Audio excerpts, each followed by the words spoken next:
Homesteader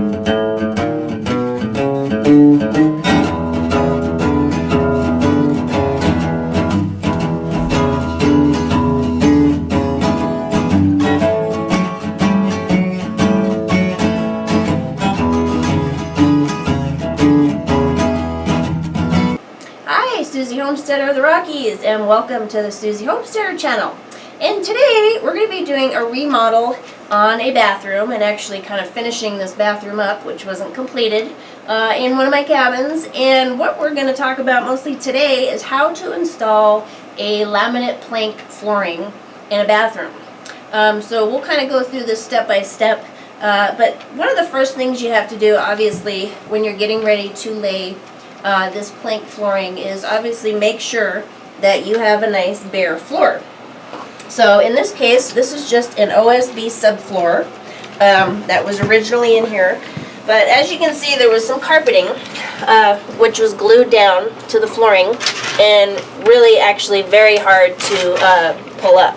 So some of this glue is still stuck on here, but it's still flat enough, and it's been sanded down enough that it's still enough of a smooth surface to lay some of this flooring. But you can also see there's another problem with this floor, and that's just that it's not level. And that's just because it's a trailer, and it's been shifted around quite a bit. So on this flooring, like I said, it's not perfectly level, but it's as smooth as we're going to get it. And we're also going to put down a pad, underlayment pad, which we'll show you when we start installing that, which will kind of help with some of the unevenness on this floor. But most laminate flooring has a lot of flexibility to it. So even if your floor is not exactly level, it does have enough flex in it that when somebody's standing on it or walking on it, it'll kind of curve with the floor. So as I said, we'll get to a couple other little spots on here as we go and just show you some of the issues that come up when you're putting down the floor. But a couple things that you can do besides getting your floor ready is when you're doing your bathroom, you're going to decide what fixtures you have in here already, or what ones you want to put in. So there's really only one fixture on a floor, on a subfloor, that has to go in before the laminate flooring, and that's your tub. But everything else can go in after that. In this case, I do already have a vanity in here that we're just going to take the flooring up to, but technically that flooring could go underneath the vanity. And on the toilet, it absolutely has to come up, because there's really no good way to make a cut around that toilet area with the laminates and keep it waterproofed. So we took out the toilet in this case, and then we'll set it back on top of the flooring when we're done. And we are going to leave this cabinet in here, but again, that's kind of optional. You can lay your flooring under the cabinet first if it's not already installed. What we're doing now is getting ready to put this underlayment on the floor. And this particular piece comes in 4-foot wide by like 100-foot rolls. But as you can see, it comes in panels. So what we're going to do is tape the first panel to the second panel of underlayment, and that's all that is just a piece of tape that comes off of one side of the underlayment, and then the previous piece is just going to set on top of that strip. So they're nice and straight and taped together. And then you're just kind of flattening it out with your hand there. And that underlayment was already pre-cut to match up everything on the floor. So you can see where the toilet hole behind there was just kind of cut into a circle just to leave that open. And then the rest of it is just being butted up directly to the fixtures and the walls. And then the next step will be starting to lay these floor panels. So we'll go through that as we lay them down and lock them together. And this is a glueless, kind of a snap lock board, laminate board. And some of them you can glue, and some of them are just kind of like a snap lock, and it all kind of depends on the manufacturer. So there it is. We're just setting down our underlayment pad. As I said, those taped together in sections. Okay, so now we got a couple of these laminate planks for the flooring down. And basically, what Luke did here for us is get two good really tools to have when you're starting to lay down your flooring. And one of them, this is just a tapping block.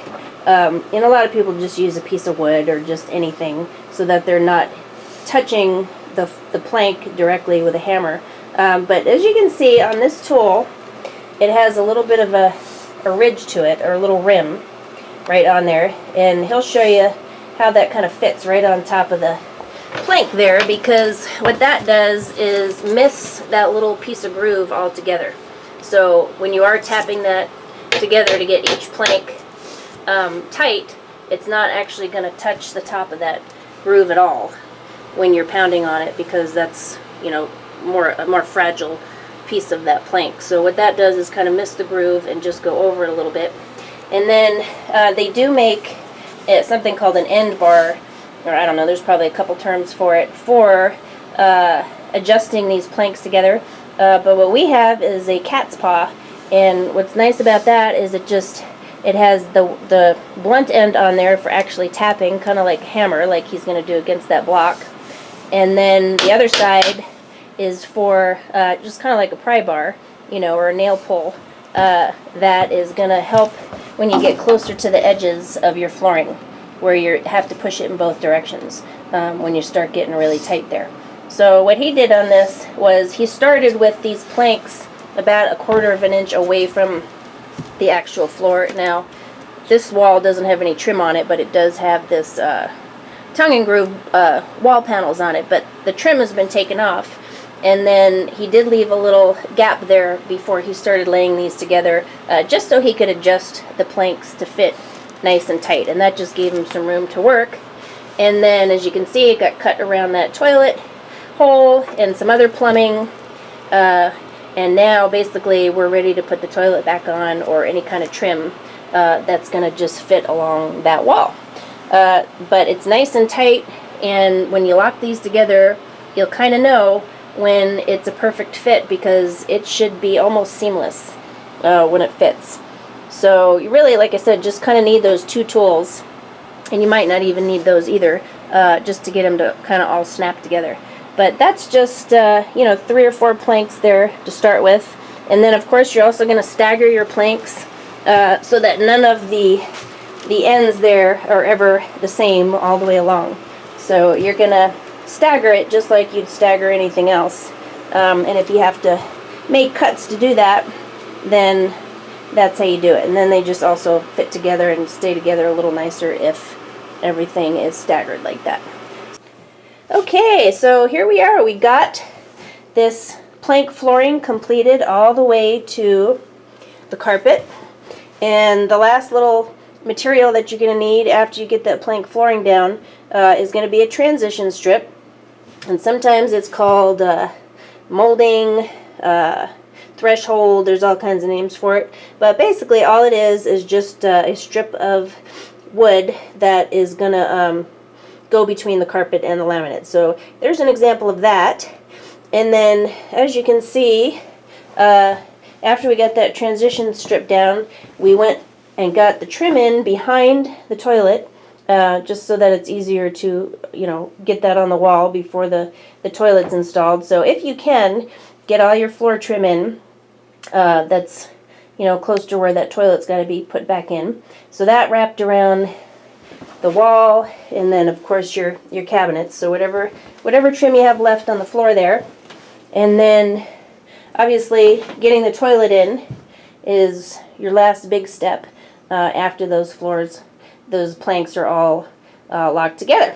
And then, as you can see on the floor here, down at the bottom, we have another strip there of trim that, you know, isn't painted or isn't stained yet, but that's going to close up any space you have around any edges of your plank. If you do have any kind of a space there, you'd have that trim covering up that.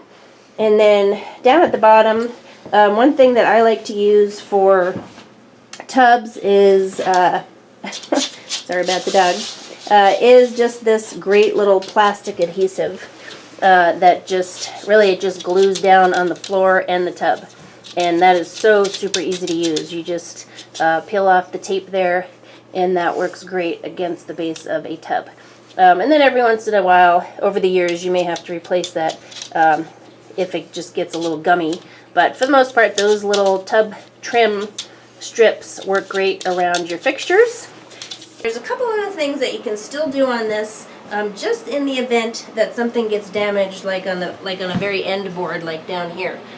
So every once in a while, some of this stuff, especially the end boards, they can chip a little bit on the ends, and I've had that happen on some of the flooring that I have at my house too.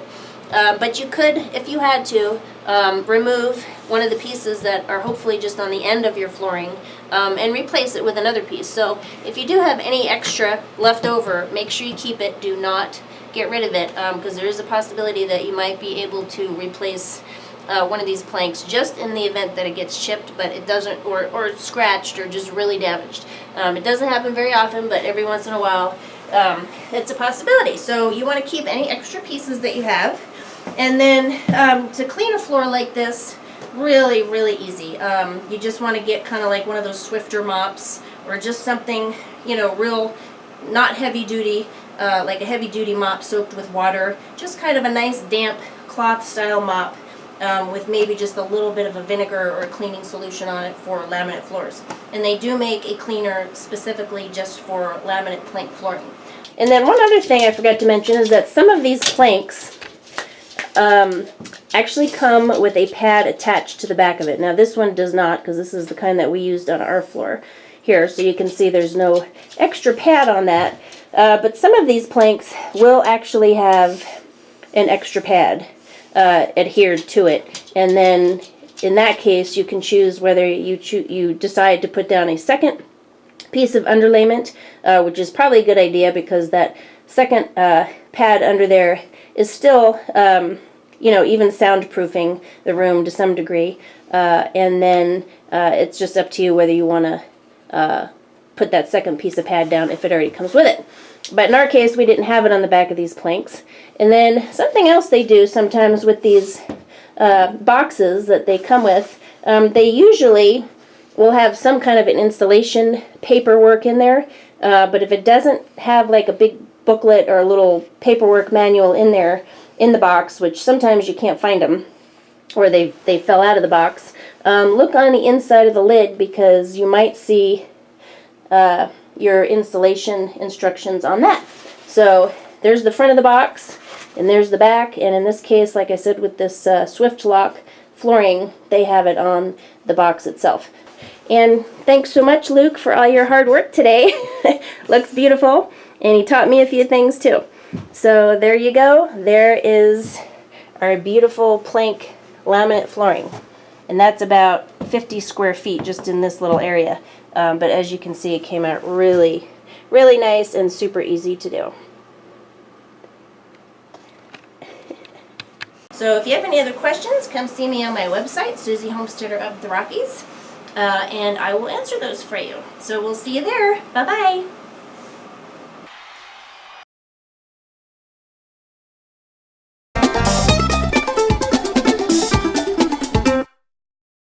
So, let's get started.